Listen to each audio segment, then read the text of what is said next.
Bismillahirrahmanirrahim. Assalamualaikum warahmatullahi wabarakatuh. Alhamdulillahirrahmanirrahim. Wassalatu wassalamu ala asyrafil anbiya wal mursalin wa ala alihi wa ashabihi ajma'in, amma ba'du. Kaum muslimin wal muslimat yang dimuliakan oleh Allah Ta'ala, marilah kita sama-sama memanjatkan puja dan puji syukur kita kepada Allah Ta'ala yang telah memberikan pada kita nikmat yang sangat luar biasa pada kesempatan bulan ini, ketika kita bisa mendapatkan satu anugerah yang terbesar dari Allah Ta'ala, dengan kita bisa diberikan kesehatan, diberikan keimanan pada bulan ini, sehingga kita masih bisa berpuasa dengan baik untuk mengharapkan ridho dari Allah Ta'ala. Salawat dan salam semoga tercurah kepada Nabi kita Nabi Muhammad SAW, dan juga pada keluarganya, para sahabatnya dan pengikutnya yang setia hingga akhir zaman, yang mudah-mudahan kita termasuk di antara sekian banyak umat yang mendapatkan syafaatnya besok di hari kiamat. Allahumma amin. Kaum muslimin yang dimuliakan oleh Allah Ta'ala, dalam puasa ini Allah mengingatkan pada kita untuk berlatih, untuk bersabar. Oleh karena itu Nabi kita Nabi Muhammad SAW bersabda, as-sawmu nisfus sabr, puasa adalah setengah dari kesabaran. Hadis ini diriwayatkan oleh Imam Tirmidzi, dan sebagian ulama mengatakan hadis ini adalah sahih. Sabar itu adalah kemampuan kita untuk menahan hawa nafsu kita, menahan keinginan kita, menahan semua yang mau kita lakukan untuk mendapatkan ridho dari Allah Ta'ala. Karena sungguhnya sabar itu sangat diperlukan dalam rangka kita beribadah kepada Allah Ta'ala. Oleh karena itu Allah mengatakan ketika dalam surat Al-Baqarah, Allah berfirman, wasta'inu bis-sabri was-salah wa innaha lakabiratun illa 'alal khashi'in. Minta tolonglah kalian dengan sabar dan salat, sesungguhnya minta tolong dengan sabar dan salat itu adalah sangat berat kecuali bagi orang-orang yang khusyuk. Ini artinya bahwa ketika dalam kita beribadah kepada Allah Ta'ala, bersabar ini menjadi modal utama kita untuk bisa istiqomah di jalan Allah Ta'ala. Kemudian Allah mengatakan, fasbir sabran jamila, bersabarlah kalian dengan sabar yang indah, dengan sabar yang baik. Maka tentunya dengan puasa ini harapannya adalah kita bisa menjadi pribadi-pribadi yang sabar pada Allah Ta'ala dengan sabar yang baik. Imam Ibnu Qayyim Al-Jauziyah dalam kitabnya Madarijus Salikin mengatakan bahwa sabar dikatakan sabrun jamil itu adalah ada 3 syaratnya atau 3 tahapannya. Yang pertama adalah as-sabru lillah, yaitu sabar karena Allah Ta'ala. Allah berfirman, wali rabbika fasbir, dan untuk Tuhanmu maka bersabarlah. Bersabar untuk Allah Ta'ala ini adalah maksudnya adalah bagaimana ketika kita menjalankan satu ibadah itu adalah bersabar untuk menahan ego kita, untuk menahan hawa nafsu kita, untuk menjalankan perintah Allah Ta'ala. Ini yang disebutkan oleh Nabi kita Nabi Muhammad SAW, la yu'minu ahadukum hatta takuna hawahu tabi'an lima ji'tu bihi. Tidak akan sempurna iman seorang dari kalian sampai kalian bisa menjadikan hawa nafsu kalian untuk mengikuti apa yang aku bawa. Artinya apa yang syariat yang Rasulullah bawa untuk kita semuanya. Maka sabarilah ini adalah tadi bahwa ketika kita bisa kemudian bisa menahan segala kesenangan kita, menahan segala keinginan kita untuk menjalankan perintah Allah Ta'ala, dengan senang hati kita meninggalkannya, maka insya Allah kita sudah sabarillahi ta'ala. Makanya tentunya ketika kita berpuasa, maka kita diperintahkan oleh Allah Ta'ala untuk menahan makan dan minum kita, sesuatu yang merupakan kebutuhan kita. Tetapi ini tidak untuk tujuan yang lainnya, tapi tujuan untuk beribadah kepada Allah Ta'ala. Ini sabar as-sabru lillah yang pertama. As-sabru lillah yang kedua adalah bahwa ketika kita beribadah kepada Allah Ta'ala, kita bersabar untuk mengharapkan pahala dari Allah Ta'ala. Inilah yang dimasukkan oleh Nabi kita Nabi Muhammad SAW dalam hadisnya, man shoma ramadhana imanan wa ihtisaban ghufira lahu ma taqaddama min dzambi. Barang siapa berpuasa Ramadan dengan penuh keimanan dan mengharap pahala dari Allah Ta'ala, maka Allah Ta'ala akan memberikan ampunan dan untuk dosa-dosa yang telah lalu. Artinya bahwa dalam ibadah apapun juga, kalau kita pun beribadah kita bisa mendapatkan manfaat dari ibadah tersebut, maka yang pertama bahwa kita beribadah itu adalah hanya untuk menjalankan perintah Allah Ta'ala dengan senang hati, dengan lapang dada, tidak ada unsur terpaksa sama sekali. Yang kemudian yang kedua adalah kita juga meniatkan atau menjadikan semua gerakan kita, ibadah kita itu adalah hanya untuk mengharapkan ridho dari Allah Ta'ala. Karena sesungguhnya dalam ibadah kita, ketika kita kemudian tergoda untuk tidak sabar karena Allah Ta'ala, maka ada saja satu keinginan kita untuk kemudian menampilkan amal ibadah kita di hadapan orang lain, di hadapan orang banyak, bahkan memamerkannya. Apalagi dalam era Ramadan seperti ini, terkadang keikhlasan kita bisa hilang hanya dengan satu telunjuk dari kita. Kita banyak kemudian memposting ibadah-ibadah kita di media sosial kita, di Instagram kita, di Facebook kita, yang tentunya ini adalah bisa menghapus pahala puasa kita.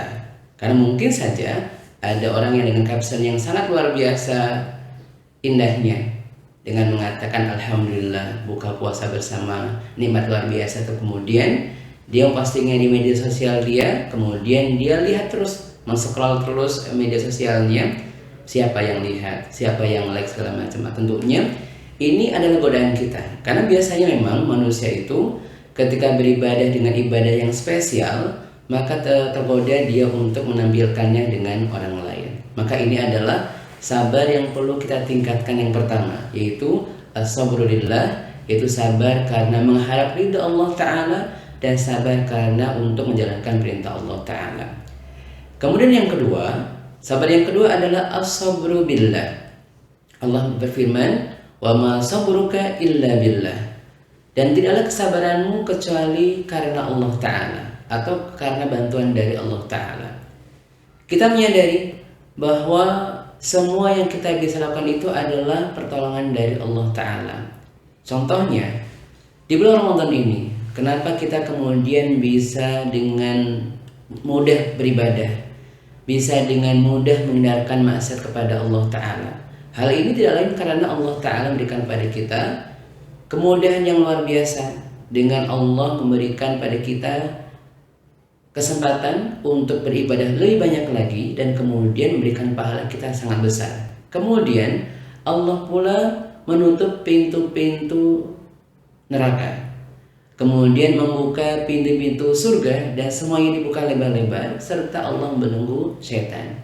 Yang tentunya dengan dibukanya pintu surga dan ditutupnya pintu neraka dan dibelenggu setan itu adalah membantu kita untuk kemudian bisa istiqomah sampai hari terakhir bulan Ramadan ini. Maka tentunya ketika orang yang mengatakan dirinya bersabar dengan Allah Ta'ala, bersabar karena bantuan dari Allah Ta'ala, maka tentunya sabarnya ini menjadikan dia tidak sombong ketika sudah beribadah dengan baik. Karena sungguhnya dia meyakini bahwa dalam setiap ibadah yang bisa ia lakukan ini semata-mata karena bantuan dari Allah Ta'ala, dari hidayah dari Allah Ta'ala, nikmat yang Allah berikan kepada kita, sehingga kita bisa mudah untuk menjalankan ibadah kepada Allah Ta'ala. Nah, harapannya ketika kita kemudian menyadari bahwa semua ibadah kita, semua ilmu kita, semua kesehatan kita milik dari Allah Ta'ala, bantuan dari Allah Ta'ala, maka dia bisa bersabar untuk tidak kemudian menyombongkan dirinya di hadapan orang lain. Karena sungguhnya salah satu di antara yang bisa menjadi penghalang kita masuk ke surga Allah Ta'ala adalah dengan kesombongan kita. Dan kesombongan itu dimulai dari sifat merasa bahwa dia bangga dengan dirinya sendiri. Nabi mengatakan bahwasannya ada 3 hal yang menghancurkan manusia dengan ibadahnya, yaitu adalah ketika seseorang itu diantaranya adalah ijabul mar'i binafsihi, seseorang yang kemudian membanggakan amal ibadahnya, yang dengan membanggakan ini kemudian sampai dia merasa menjadi orang yang paling baik, kemudian meremehkan orang lain. Dari sinilah maka Nabi mengatakan la yadkhulul jannah man kana fi qalbihi mithqala dzarratin min kibar. Tidak akan masuk surga orang-orang yang di dalam hatinya ada sedikit rasa sombongnya, karena dia tidak bersabar dengan meyakini bahwasannya semua kemampuannya, semua ketaatannya ini adalah bantuan dari Allah Ta'ala. Ada seorang ulama yang bernama Athaillah As-Sakandari, dia mengatakan bahwasannya ada banyak ibadah yang kemudian menjadikan orang itu sombong, maka ibadah ini justru menjadikan dia masuk ke dalam neraka jahanam, waliyadzubillah. Tetapi ada satu perbuatan dosa yang menjadikan orang-orang itu kemudian merasa rendah di hadapan Allah Ta'ala, kemudian dia kembali kepada Allah Ta'ala, maka dia akan masuk surga dengan perbuatan maksiat tersebut, tetapi dengan saat dia bertobat kepada Allah Ta'ala. Ini adalah bagian dari sabar billah, as-sabr billah, yaitu adalah sabar karena kita meyakini bahwa semua kemampuan yang kita miliki adalah merupakan bantuan dari Allah Ta'ala, kemudian dari Allah Ta'ala, bukan semata-mata usaha kita semata. Kaum muslimin yang dimuliakan oleh Allah Ta'ala, adapun kesabaran yang ketiga adalah as-sabru ma'allah, yaitu sabar ketika kemudian menjalankan semua perintah-perintah Allah Ta'ala. Sabar kemudian mengatakan sami'na wa ata'na ketika apapun yang diperintahkan oleh Allah Ta'ala kepada dirinya. Contohnya adalah Nabi kita Nabi Ibrahim alaihissalam dan Nabi kita Nabi Ismail alaihissalam. Ketika Nabi Ibrahim menunggu kelahiran putranya yang sangat luar biasa, beliau impikan, beliau rindukan, beliau inginkan. Maka ketika Nabi Ismail sudah berusia 12 tahun, apa perintah Allah Ta'ala? Perintah Allah Ta'ala adalah untuk menyembelih putranya yang tercinta tersebut. Tetapi kita lihat apa jawaban dari Nabi Ismail alaihissalam. Nabi Ismail mengatakan bahwasannya satajiduni insyaallah minas sabirin. Engkau mendapati aku wahai ayahku, insyaallah termasuk orang yang sabar. Sabar dalam artian adalah apapun perintah Allah Ta'ala, apapun larangan yang Allah berikan kepada kita, dia kemudian bisa menjalankannya dengan sami'na wa ata'na, tidak ada keluh kesah sama sekali, tidak menundanya sama sekali. Ini adalah sabar yang luar biasa. Karena sebagian kaum muslimin ketika kemudian menjalankan perintah Allah Ta'ala itu tidak segera untuk mengucapkan sami'na wa ata'na. Maka memang ketika sebagian kaum muslimin ketika kemudian sudah sami'na, kami mendengar, tetapi untuk ata'na kadang-kadang mereka butuh proses untuk berhenti dari maksiatnya ketika itu adalah larangan Allah Ta'ala. Kemudian butuh proses untuk memperbaiki amal ibadah ketika itu ketaatan kepada Allah Ta'ala. Maka tentunya dengan as-sabr ma'allah ini adalah bahwa usaha kita untuk selaras terus dengan perintah Allah Ta'ala, selaras terus dengan larangan dari Allah Ta'ala, agar kita tidak menyimpang sedikit pun dari perintah Allah Ta'ala dan kemudian dari larangan Allah Ta'ala. Ini adalah hakikat bertakwa kepada Allah Ta'ala. Maka sungguhnya ketika Ramadan ini dengan sabar kita, maka kita perintahkan untuk bersungguh-sungguh nih untuk melawan hawa nafsu kita, melawan ego kita, kemudian untuk menjalankan perintah Allah Ta'ala dengan baik, agar mudah-mudahan nanti termasuk orang-orang yang dimenangkan oleh Allah Ta'ala. Sebagaimana Allah katakan, walladzina jahadu fina lanahdiyanahum subulana. Dan orang-orang yang berjuang jalan kami, bersabar melawan hawa nafsu dalam jalan kami, maka akan kami tunjukkan jalan kami. Maka tentunya kaum muslimin yang dimuliakan oleh Allah Ta'ala, ketika kita pada bulan Ramadan ini kita mendapatkan kesempatan luar biasa dari Allah Ta'ala untuk bisa mendapatkan pahala besar, untuk bisa kemudian mendapatkan satu malam yang luar biasa. Malam ini dikatakan oleh Allah Ta'ala sebagai malam lebih baik dari 1000 bulan. Ini ada butuh kesabaran luar biasa untuk melawan emosi kita, melawan hawa nafsu kita, melawan keinginan kita untuk taat kepada Allah Ta'ala, agar kita bisa mendapatkan kemuliaan malam tersebut. Maka mudah-mudahan kaum muslimin yang dimuliakan oleh Allah Ta'ala, dengan kesabaran ini maka mudah-mudahan kita termasuk orang yang dimenangkan oleh Allah Ta'ala ketika Syawal nanti, dengan kita mengatakan minal aidin wal faizin. Semoga kita termasuk orang-orang yang kembali suci dan termasuk orang yang menang dengan mendapatkan ampunan dan pahala dari Allah Ta'ala. Demikian, mudah-mudahan bermanfaat. Wabillahi taufiq wal hidayah. Wassalamualaikum warahmatullahi wabarakatuh.